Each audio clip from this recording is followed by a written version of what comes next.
자니라. 아멘. 예, 우리 좌우에 계신 분들 보시면 인사하겠습니다. 사랑합니다. 축복합니다. 사랑합니다. 축복합니다. 지난주에 13장 전반부를 봤습니다. 바다에서 올라온 짐승, 줄여서 바다짐승이라고 좀 부르겠습니다.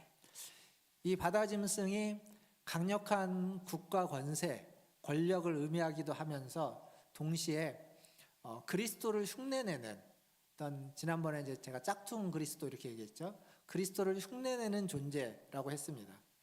그래서 강력한 권세로 우리를 흔들고, 우리를 흔들 뿐만 아니라 그리스도를 흉내내서 우리의 마음을 흔들고 마음을 미혹해서 이 영적 전쟁에서 교회를 누르고 성도들을 이기는 존재로서 바다짐승이 등장했습니다.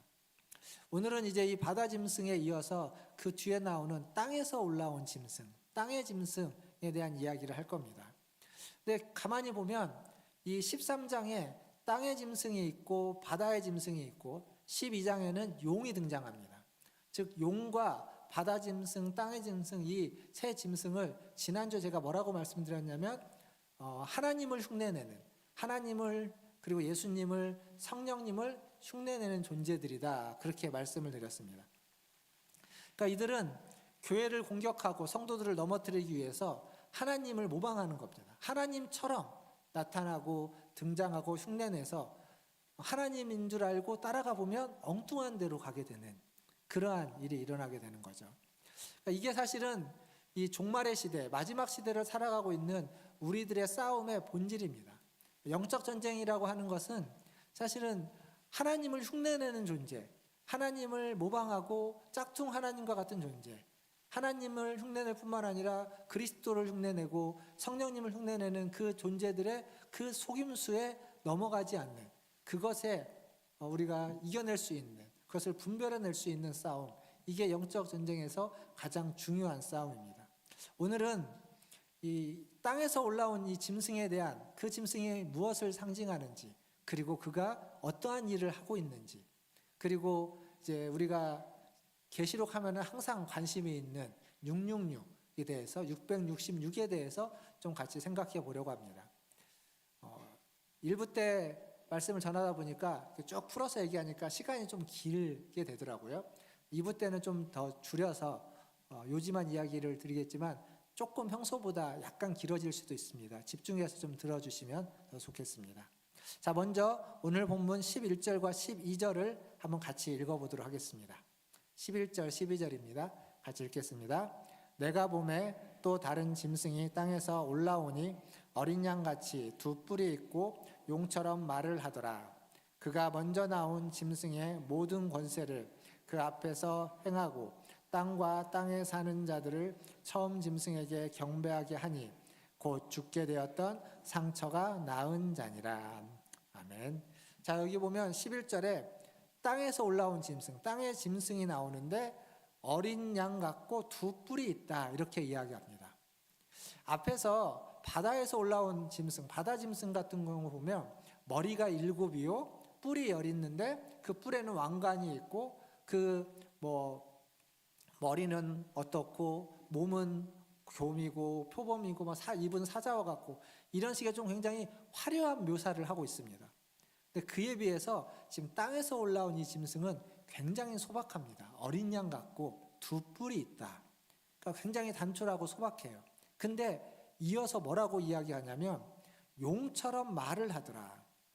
그러니까 겉보기에는 굉장히 어린 양 같고 소박해 보이는데 말은 용처럼 한다. 그러니까 사실은 용과 같다는 겁니다. 그러니까 겉 모양과 속이 다른 겁니다.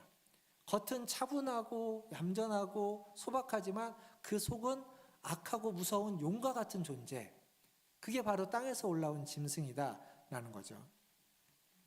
겉과 속이 다른 존재입니다. 순박해 보이고 소박해 보이고 순진해 보이지만 실상은 용처럼 무섭고 악한 존재, 거짓과 악을 말하는 그러한 존재라는 겁니다. 요한계시록에서 이런 존재를 표현하는 다른 단어가 하나 더 있습니다. 그게 뭐냐면 거짓 선지자라는 단어입니다. 그러니까 이 땅의 짐승은 겉모양으로는 구분하기 어려운 거짓 선지자를 상징하는 존재입니다. 계시록에서 그렇게 등장하죠. 거짓 선지자, 반대는 참 선지자겠죠. 참 선지자, 거짓 선지자, 혹은 참 목자, 거짓 목자를 구분하는 기준은 뭐가 있을까요? 어떤 기준으로 참 목자와 거짓 목자를, 참 선지자와 거짓 선지자를 구별할 수 있겠습니까? 예전에 한참 이제 80년, 90년대 때 그 목회자들에게 있어서 참 목자와 거짓 목자, 사꾼 목자를 구별하는 기준으로 논란이 되었던 것 중에 하나가 뭐냐면 청빈이었습니다. 청빈. 가난해야 된다. 목회자는 부하면 안 된다. 청빈. 그에 반해서 그렇지 않다. 깨끗한 부자, 청부도 가능하다라고 해서 청빈과 청부와 관련된 논쟁이 80년대, 90년대에 있었습니다. 어떨까요? 가난한 자는 참 목자이고 부한 자는 거짓 목자일까요? 그런 걸로 구분할 수 있는 게 아닙니다. 가난하냐 부하냐로 참과 거짓을 구분할 수 있다면 우리는 다 참이고 부자들은 다 거짓이어야 됩니다. 그러나 그렇지 않습니다. 참과 거짓을 구별하는 건 외형적인 것, 가지고 있는 것, 겉으로 드러나 있는 것으로 구별할 수 없습니다. 그렇다면 뭘로 구별할 수 있을까? 오늘 이 말씀에서 이야기하고 있는 건 구별할 수 있는 하나의 시금석 같은 것을 이렇게 제시하고 있습니다. 외모, 모양이 아니라 그가 하는 말이라는 겁니다. 외모, 모양은 어린 양과 같지만 그의 말이 용처럼 말하고 있다면, 용처럼 이야기하고 있다면, 그리고 용처럼 악한 것들을, 거짓된 것들을 말하고 있고 부정적인 것들을 말하고 있고 그렇게 행동하고 있다면 그것은 거짓 선지자다라고 이야기하는 겁니다. 용처럼 말하고 행동한다. 이건 뭐냐? 앞에서 용에 대한 이야기, 그리고 바다에서 올라온 바다 짐승에 대한 이야기를 통해서 말할 수 있는 건 이런 겁니다. 예수님을 믿는다는 것이, 예수님을 믿는 믿음을 통해서 이 땅에서의 어떤 우리의 힘과 권력과 또 보물들을 얻게 하고, 그리고 예수님을 믿는 것을 통해서 더 강하고 풍요롭고 윤택하고 인생의 어떤 안락함만을 제공해주는, 즉 그렇게 어떤 부요와 풍요를 이야기하지만 그에 반해서 그리스도의 십자가와 고난과 희생은 이야기하지 않는 그러한 말, 그러한 가르침, 이것들이 거짓 선지자의 말이고 거짓 선지자의 가르침이다라는 겁니다. 사실 세계에 이제 수많은 그 이단들이 있죠. 이단들이 굉장히 많습니다. 근데 우리나라에 참 이단들이 많이 있습니다. 근데 이렇게 이단들이 많게 된 데에는 교회의 잘못이 크다고 말할 수 있습니다. 교회의 잘못하면 두루뭉실하니까 좀 더 구체적으로 이야기하면 교회에서 말씀을 가르치는 자들, 목회자들의 잘못이 가장 클 겁니다. 그럼 무슨 얘기냐면 목회자가 성도들을 신학적으로 잘 양육해야 되는데 그러지 못하고 목회자에게 순종할 것만을 강조하고 말씀을 읽고 기도하게 하지만 그 모든 것들이 목회자의 말에 순종하기 위한 그러한 성도들을 양육하고 그런 성도들을 키워냈기에 옳고 그름을 분별하지 못하게 되는, 이단의 가르침이 옳은 가르침인지 그른 가르침인지 참인지 거짓인지를 제대로 분별하지 못하도록 했다라는 겁니다. 그로 말미암아서 한국교회 성도들은 잠재적으로 다 이단에게 넘어갈 수밖에 없는 그러한 위험에 처해 있습니다. 생각해 보시면 이단에 빠져서 한 몇 개월 열심히 공부한 사람하고 교회를 10년, 20년, 30년 다닌 사람하고 이야기를 하면 누가 이길까요? 이단에 빠진 사람이 이깁니다. 왜냐하면 우리는 신앙생활을 10년, 20년, 30년 했지만 여전히 성경에 대해서도 잘 모르고, 그리고 확신도 없고 교리에 대해서 잘 모르고 신학적인 지식이 너무 빈약합니다. 그냥 신앙생활을 열심히 했고 예배가 좋고 기도가 좋고 찬양이 좋고 그런 게 좋아서 교회를 열심히 나오긴 했지만 성경에 대해서, 신학에 대해서 너무도 잘 모르기 때문에 몇 개월 공부한 사람과 얘기를 하면 그 사람의 얘기를 이길 수 없습니다. 그것이 바른 얘기인지 그런 얘기인지 구분하지 못하고 있다는 겁니다. 설 연휴가 끝나고 나면 이제 2월달 셋째 주부터 한 5주 정도 우리 교회 전 교인이 함께 좀 소그룹으로 성경 공부라는 걸 좀 하려고 합니다. 제가 주일날 이제 계시록 말씀을 잠깐 좀 브레이크하고 그 주제에 맞는 5가지 주제에 맞는 설교를 하고 그 주제를 가지고 예배가 마치고 잠깐 모여서 한 4명, 5명 이렇게 모여가지고 들은 말씀을 가지고 또 교재를 가지고 성경 공부를 할 겁니다. 이렇게 하는 이유는 뭐 여러 가지가 있지만 코로나 시기가 지나면서 우리의 신앙을 다시 지나고 난 지금 신앙의 기초부터 좀 다시 한번 점검하고 다 아는 내용들이지만 우리가 다 익히 들어왔던 내용이지만 다시 한번 기초를 다시 다지고 거기에 우리의 신앙생활을 다시 쌓아가자라고 하는 취지로 참과 거짓을 구별할 수 있는 기초를 다시 한번 새롭게 하자라는 취지로 우리 모든 성도들이 좀 같이 해보려고 합니다. 그러기 위해서 리더분들이 어제 모여서 공부도 했고 또 기도도 했습니다. 그러니까 우리 성도님들도 예배 마치시고 그냥 후루룩 집으로 가지 마시고 다 여러분들의 이름을 다 넣어서 조를 만들 겁니다. 소그룹을 만들 텐데 거기에 좀 참여하시고 그리고 길지 않습니다. 한 30분, 40분 이 정도 진행할 예정인데 그렇게 해서 좀 말씀을 같이 나누시면서 나의 신앙에 다시 한번 기초를 다지는 마음, 참과 거짓을 구별할 수 있는 그러한 기초를 다지는 그러한 시간으로 삼아주시면 좋겠습니다. 여튼 이렇게 우리가 하는 이유는 예수를 믿고 이 땅에 살면서 우리가 복을 받고 예수 믿는 것이 건강하고 장수하는 도구로 전락되어서는 안 되기 때문에 그렇습니다. 예수 믿는 것이 우리가 하나님을 믿고 사는 것이 그냥 하나의 종교여서 내가 더 오래 살고 건강하고 풍요롭고 잘 살기 위한 목적으로 예수를 믿는 것이 변질된다면 그건 진정한 예수 믿는 것이 아니기 때문에 진정으로 예수 믿는 것이 무엇인지 그리스도의 고난에 참여하면서 그리스도를 따라가는 것이 무엇인지를 다시 한번 우리는 점검해야만 합니다. 그리고 참과 거짓을 구별할 수 있는 그러한 믿음을 가져야만 하는 겁니다. 우리 시간들을 통해서 여러분들의 신앙 가운데 참과 거짓을 구별할 수 있는 그러한 신앙이 자리 잡고 그러한 기준이 잘 세워지기를 주님의 이름으로 축원드립니다. 그럼에도 불구하고 거짓 선지자를 구별하기 어려운 이유가 있습니다. 그건 뭐냐면 거짓 선지자들이 보여주고 있는 이적과 기적, 기사 때문에 그렇습니다. 자, 오늘 우리가 읽었던 말씀 13절을 한번 보겠습니다. 13절 같이 한번 읽겠습니다. 시작. 큰 이적을 행하되 심지어 사람들 앞에서 불이 하늘로부터 땅에 내려오게 하고. 자, 여기 큰 이적을 행하는데 그게 뭐냐면 하늘로부터 불이 땅에 내려오는 이적입니다. 거짓 선지자가 행하는 이적인데 하늘에서 불이 땅에 내려온다? 이거 어디서 본 그림 아닙니까? 성경에 나오죠. 구약에 보면 엘리야 선지자가 갈멜산에서 기도했을 때 하나님이 하늘에서 불을 땅에 내립니다. 구약에는 그런 사건이 있지만 신약에 가보면 오순절 마가의 다락방에서 성령이 임할 때 거기에 모여있는 모든 사람에게 불이 임하는, 불과 같은 성령이 임하는 그러한 사건이 또 있습니다. 지금 그러한 사건을 떠올리게 하는 겁니다.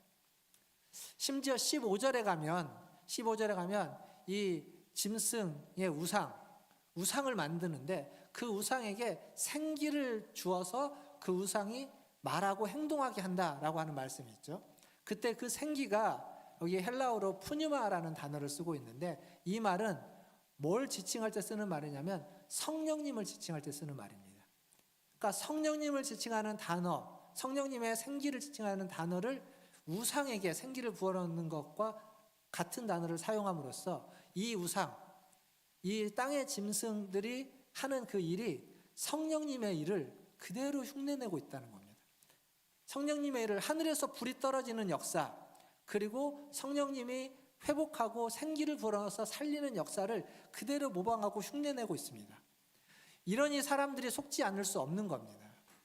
그냥 죄송합니다. 그냥 말로만 하면은 우리가 좀 더 분별할 수 있고 안 속을지도 모르겠지만 그러나 그 말과 버금가는 이적이 나타나는 겁니다. 하나님만 할 수 있다고 생각하는, 성령님만 할 수 있다고 생각하는 그것들이 사람들 눈앞에서 일어나고 벌어지고 있는 거예요. 그걸 가지고 우리를 미혹하고 있는 겁니다. 그래서 우리가 속아 넘어가는 겁니다. 여러분들 이단에 안 넘어갈 것 같죠? 그렇지 않습니다. 우리는 이단에 쉽게 넘어가는 경우들이 참 많습니다. 우리가 신앙 가운데 제대로 신앙적으로 온전히 서 있지 않으면 나는 안 넘어갈 거라고 다짐하지만 그렇지 않습니다. 너무도 쉽게 넘어가는 모습들을 우리는 주변에서 많이 볼 수 있습니다. 여러분 주변에도 혹시 이단에 빠진 분들이 있다면 그럴 거라고 생각 안 했던 분들이 이단에 넘어가는 경우들이 굉장히 많다는 겁니다. 그건 그들이 하고 있는 말만이 아니라 이적을 보여주기 때문에, 뭔가 특별한 것들을 보여주기 때문에 그렇습니다. 근데 그 특별한 것이 우리는 주의해야만 하는 것이라는 겁니다. 하늘에서 불이 떨어지는 것, 그게 다 성령의 역사는 아닙니다. 다른 종교에도 그런 역사들이 일어납니다. 다른 종교에도 신비한 일들이 일어나고 기적과 같은 일들이 있습니다. 기독교에만 있는 게 아니라는 겁니다. 근데 그걸 구별하지 못하면 우리가 그것도 다 똑같다고 생각하는 거죠. 성경에 보면 출애굽 때 모세가 그 10가지 재앙을 바로 앞에서 행할 때 애굽의 술사들도 모세가 행했던 것과 비슷한 일들을 그 앞에서 똑같이 했습니다. 그런 능력이 있고 그런 기적들이 일어나는 겁니다. 그럼에도 불구하고 우리가 그것들을 구별할 수 있어야 되겠죠. 거짓 기적과 참 기적을, 거짓 성령의 역사와 참 성령의 역사를 구별할 수 있는 우리만의 어떤 노하우와 기준은 필요할 겁니다. 성령님은 어떤 데 역사하느냐?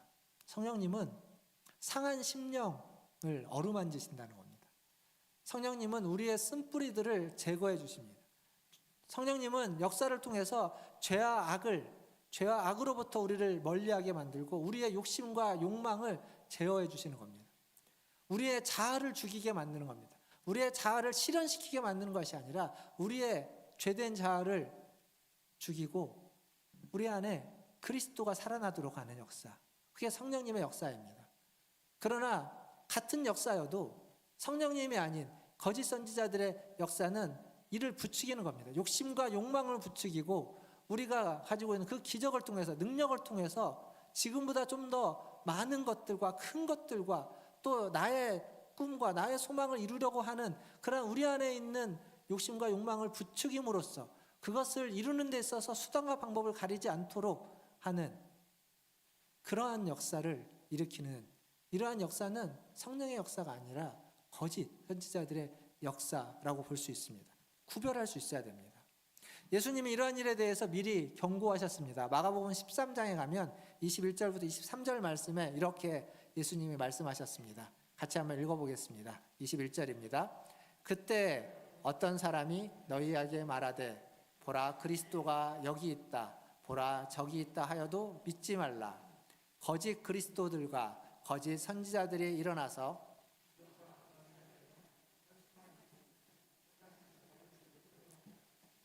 너희는 삼가라. 내가 모든 일을 너희에게 미리 말하였노라.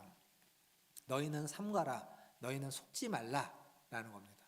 예수님이 뭐라고 얘기합니까? 거짓 그리스도들과 거짓 선지자들이 이적과 기사를 행해서 할 수만 있으면 너희를 미혹하려고 한다. 할 수만 있으면 너희를 미혹해서 넘어뜨리려고 한다는 겁니다. 사랑하는 성도 여러분, 신앙에 있어서 체험은 굉장히 중요합니다. 여러분의 신앙의 처음이 어떠했는지 모르겠지만 어떤 분들은 어려서부터 그냥 모태신앙으로 삶의 어떤 스타일이 그냥 신앙생활을 하는 거였습니다. 근데 그렇게 신앙생활을 시작했더라도 신앙의 체험이 있어야 됩니다. 체험은 꼭 필요합니다. 어떤 분들은 하나님의 말씀을 공부하고 말씀을 통해서 신앙을 갖게 됩니다. 그런 분들도 체험이 있어야 됩니다. 어떤 분들은 체험으로 신앙을 시작하는 분들도 있습니다. 근데 문제는 이 체험이 꼭 모두에게 필요한데 이 체험이 하나님의 말씀을 가리면 안 됩니다. 체험이 너무 커서 그 체험 때문에 하나님의 말씀을 볼 수 없고 그 체험 때문에 하나님의 말씀은 별것 아닌 것이 취급되고 체험만이 중요한 신앙의 하나의 주제가 되고 이슈가 된다면 그렇다면 그 신앙은 잘못된 길로 접어들게 됩니다. 언제 잘못된 길로 갈 수도 있는 그런 위험에 직면해 있습니다. 모든 신앙은 체험으로 시작했던, 말씀으로 시작했던, 그리고 삶의 라이프 스타일로 시작됐던 이 세 가지 것들은 언제나 다 같이 있어야 됩니다. 지금 나의 신앙이 말씀으로 시작했는지, 나의 신앙이 그 삶의 라이프 스타일로 시작되었는지 아니면 체험으로 시작됐는지 상관없이 체험으로 시작했어도 말씀이 필요하고 삶의 변화가 있어야 되고, 말씀으로 시작했어도 체험이 필요하고 삶이 새롭게 변화돼야 됩니다. 이 세 가지는 다 있어야 되는 겁니다. 근데 가장 중요한 건 잘 생각해 보면 진짜 기적은 뭘까? 수많은 기적들이 일어나죠. 근데 정말 기적은 결코 변할 것 같지 않았던 우리들, 나 자신이 변하는 겁니다. 옹졸하기 그지없어서 나에게 상처 준 자는 절대 용서할 것 같지 않고 절대 평생 보지 않을 것 같던 내가 어느 날 그것들을 잊고 용서하고 함께하는 모습들. 원수 같은 사람을 사랑하고 그를 위해서 기도할 수 있고 그를 위하여 섬길 수 있는 그러한 변화, 그러한 우리 자신들의 변화, 내면의 변화, 우리 존재의 변화가 진짜 기적입니다. 일어날 수 없는 일들이, 사람이 쉽게 안 변합니다. 그런 우리가 변하는 것, 그런 내가 변하는 것, 그것이 기적입니다. 그것이 죄와 사망의 법 아래에 있었던 우리가 생명과 성령의 법 아래로 옮겨가는 하나님의 은혜이고 하나님의 기적입니다. 지금도 그러한 기적은 일어나고 있고 지금도 우리 가운데서 그러한 기적은 역사되어지는 겁니다. 사랑하는 성도 여러분, 이러한 이적과 기적을 경험하시고 이러한 이적과 기적의 증인들이 되는 우리 문화촌-제1교회 성도님들 다 되시기를 주님의 이름으로 축원드립니다. 자, 이제 막 열심히 달려왔고 이제 666에 대한 이야기를 하려고 합니다. 자, 666에 대한 말씀은 16절에서 18절까지인데 같이 한번 다시 읽어보도록 하겠습니다. 16절에서 18절까지 같이 읽겠습니다. 그가 모든 자, 곧 작은 자나 큰 자나 부자나 가난한 자나 자유인이나 종들에게 그 오른손에나 이마에 표를 받게 하고 누구든지 이 표를 가진 자 외에는 매매를 못하게 하니 이 표는 곧 짐승의 이름이나 그 이름의 수라. 지혜가 여기 있으니 총명한 자는 그 짐승의 수를 세어보라. 그것은 사람의 수니 그의 수는 666이니라. 자, 여기 이제 666이 나옵니다. 666 그리고 여기에 보면은 16절과 17절에 표라는 게 나옵니다. 그러니까 이 666이 표라는 의미이기도 하고 이걸 또 뭐 구분해서 얘기하기도 하는데 뭐 그런 구분 없이 표에 대해서 먼저 잠깐 생각하고 넘어가 보면 우리는 어떤 뭐 이마나 뭐에 표가 없죠. 표가 없습니다. 근데 우리는 어떤 식으로 사람들이 이제 표를 하냐면 그 간혹 보면 이제 여기에 이제 뭐 배지를 차고 있는 분들이 있습니다. 어떤 분들이 여기에 이렇게 배지를 차고 있죠? 예, 맞아요. 국회의원들. 예. 그게 자기가 국회의원이라는, 국회에 속했다라고 하는 표입니다. 그러니까 이 표는 고대 시대에 이마와 오른손에 받는 표는 뭘 상징하냐면 내가 누구에게 속해 있다, 어디에 속해 있다라는 것을 표현해 주는 표입니다. 지금은 그렇지 않지만 고대 시대에는 굉장히 흔하게 사용되었던, 노예가 있던 시대에는 이 노예가 누구의 주인이 누구인지를 알려주기 위해서 이마와 손등에 그런 표를 했습니다. 노예뿐만 아니라 용병들도 그랬고 심지어는 신전에서 일하는 사제들도 어떤 신전에 속한 자인지, 속한 사제인지를 보여주기 위해서 이런 표를 받았다고 합니다. 고대 시대에는 흔했던 거예요. 근데 오늘 말씀해 보면 17절에 뭐라고 되어 있냐면 이 표를 가진 자 외에는 매매를 못하게 한다. 이 매매를 못하게 한다는 건 사고 파는 것을 못하게 하는 겁니다. 그럼 뭐가 안 되죠? 경제 생활이 안 되는 겁니다. 경제 생활이 안 되는 건 자기가 그냥 살아가는 삶도 굉장히 어렵게 만드는 거지만 쉽게 말하면 어떤 살아가는 삶을 풍요롭게 하는, 이익을 하고 경제 생활을 하면서 뭔가를 꿈꿀 수 있는 모든 것들이 안 되는 겁니다. 표를 받지 못한 자는 그렇게 한다는 거예요.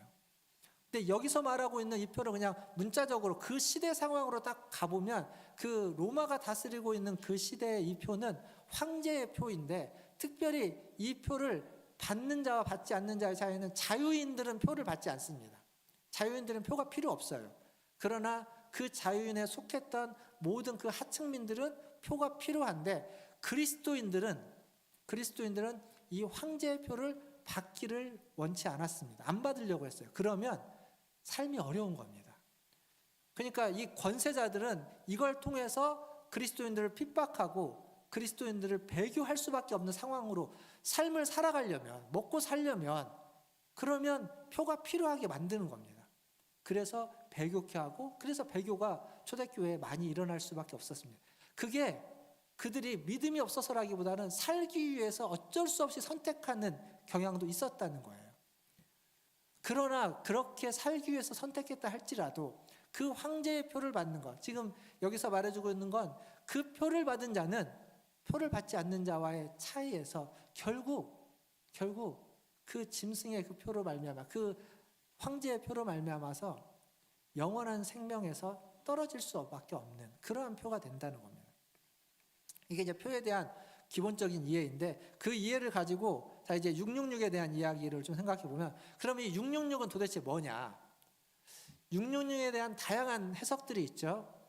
예전에는 제가 이제 젊었을 때, 어렸을 때는 666을 뭐라고 했냐면 바코드라고 했습니다.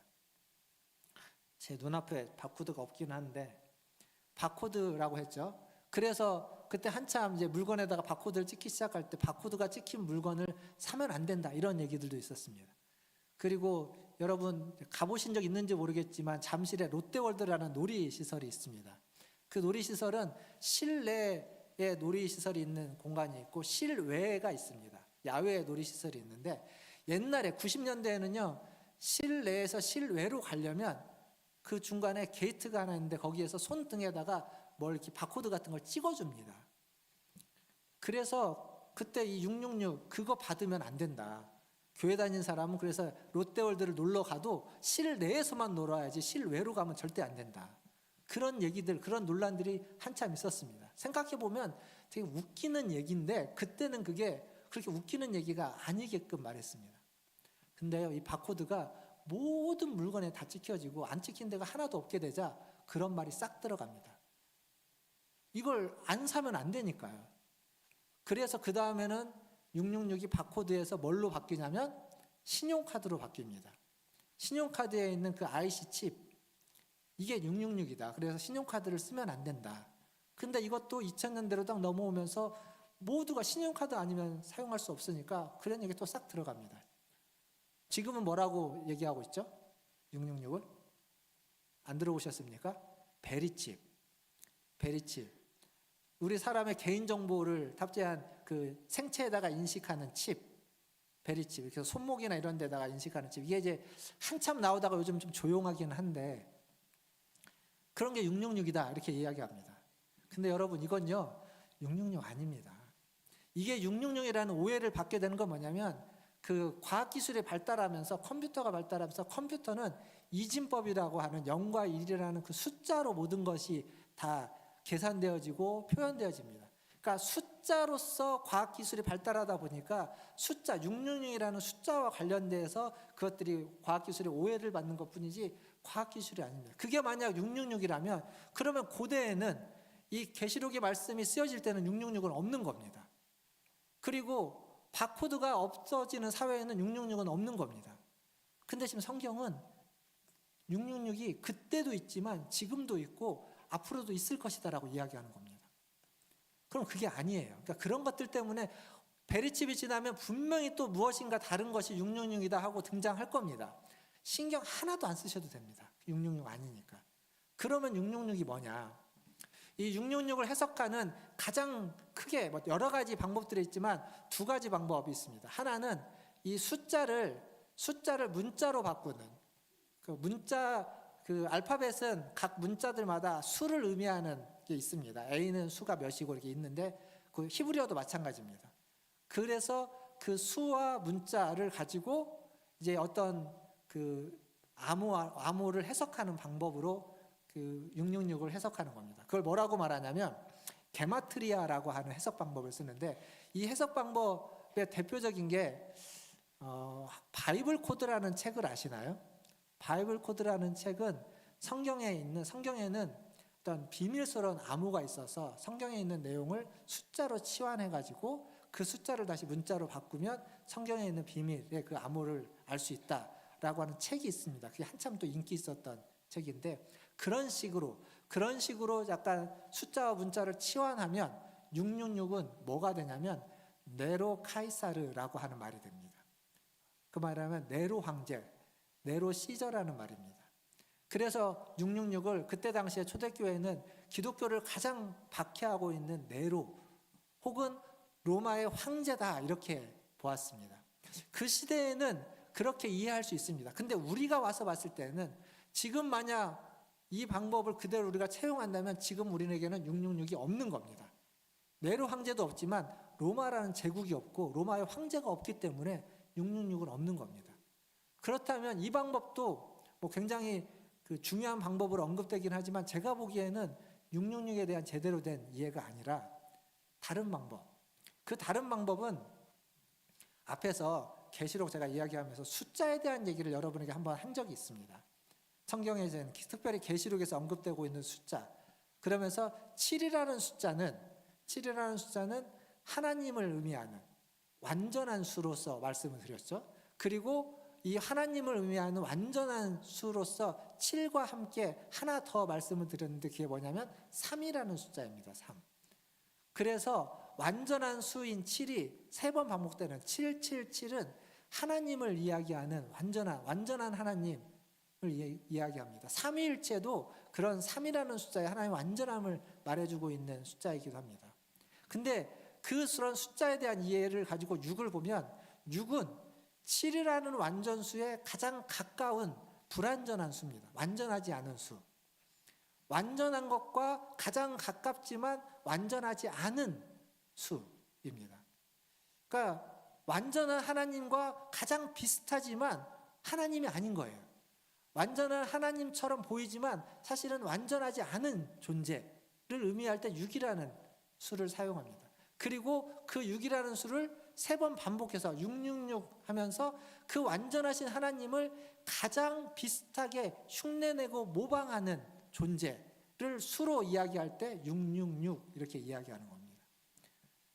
그래서 666이라는 건 어떤 존재를 의미한다면 그 존재는 하나님처럼 보이는데 하나님이 아닌 존재. 하나님처럼 역사하고 하나님처럼 능력이 있고 하나님처럼 우리 앞에 나타나고 보여지지만 하나님은 아닌 존재들. 그게 666이 말하고 있는 존재입니다. 그런 사상, 가르침 마찬가지입니다. 그래서 결국 이 666이라고 하는 건 제가 12장, 13장 얘기하면서 처음에 말씀드렸던 이 용과 그리고 바다 짐승, 땅의 짐승은 짝퉁 하나님, 짝퉁 예수님, 짝퉁 성령님 이렇게 말씀드렸습니다. 짝퉁이라는 말을 쓴 건 이제 확 기억할 수 있도록 말씀드린 거예요. 하나님을 흉내내고 예수님을 흉내내고 성령님을 흉내내고 모방한 존재. 그러나 그들은 하나님이 아니라 하나님을 흉내내서 교회를, 성도들을 미혹하기 위한 그러한 존재들입니다. 그게 바로 666입니다. 지금도 마찬가지. 그건 고대에도 있었고 지금도 있고 앞으로도 있을 존재입니다. 고대에도 하나님을 흉내내서 하나님을 믿는 사람들을 하나님을 믿지 않고 자신을 믿게 하는 존재. 지금도 하나님처럼 우리 앞에 등장하고 하나님처럼 말하고 하나님처럼 기적과 이적을 베풀지만 하나님이 아니고 그 하나님을 믿는 자들을 미혹해서 자기를 믿게 하는 존재. 앞으로 미래에도 마찬가지입니다. 하나님이 아닌데 하나님처럼 모든 것들을 다 말하고 행동하고 우리를 속여서 넘어뜨려서 자기를 믿게 하는 존재. 그런 존재들이 다 666이라는 겁니다. 그런 666이 될 수 있는 그런 존재가 될 수 있는 위험이 가장 많은 사람이 누구일까요? 불교의 스님일까요? 힌두교의 사제일까요? 이슬람교를 믿는 사람들인가요? 아닙니다. 그런 사람들은 666이 될 가능성이 전혀 없습니다.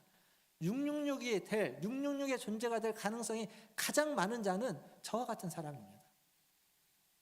목회자들.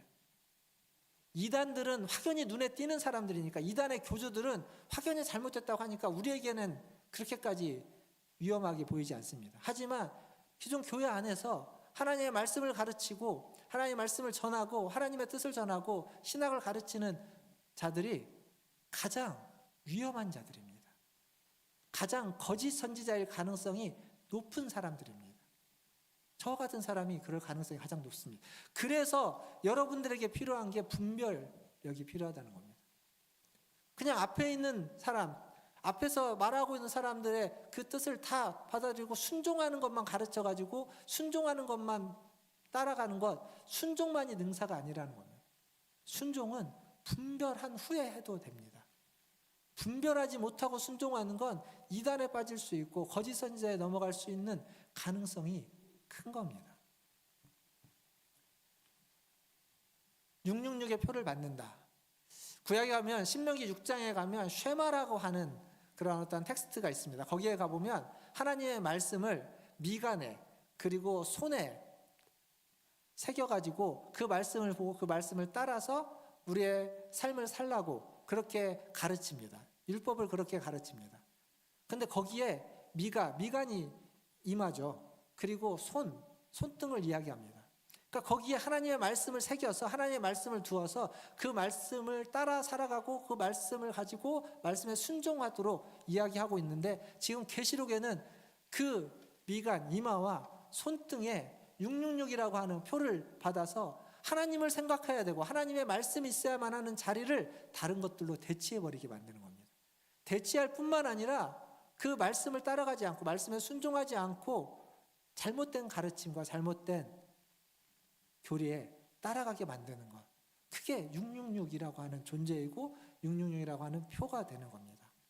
결국 666을 받는다, 666이다. 이건 어떤 특별한 사람, 그런 어떤 특별한 표를 의미한다기보다는 어떤 특별하게 악한 사람, 악한 존재, 어떤 특별한 표 이런 것들이라기보다는 하나님을 생각하지 못하게 하고 하나님의 말씀을 듣고 말씀에 따라가지 못하게 하는 그 모든 것들, 하나님을 주인으로 섬기지 못하게 하는 우리의 생각과 우리의 행동이 하나님의 말씀, 하나님을 주인으로 섬기는 그 길을 가지 못하게 하는 모든 것들이 다 666이라는 겁니다. 여러분의 삶을 한번 돌아보십시오. 하나님을 섬기고 하나님을 생각하고 하나님을 따라가게 하는 것들이 있지만 그러지 못하게 만드는 것들이 있다면 그 모든 것들이 다 666과 같은 것입니다. 그래서 우리는 그것들을 분별해내는 분별력이 항상 필요합니다. 말씀을 맺겠습니다. 종말의 때 우리는 영적 전쟁을 할 수밖에 없습니다. 이 용과 바다 짐승과 땅의 짐승은 우리를 넘어뜨립니다. 우리를 미혹합니다.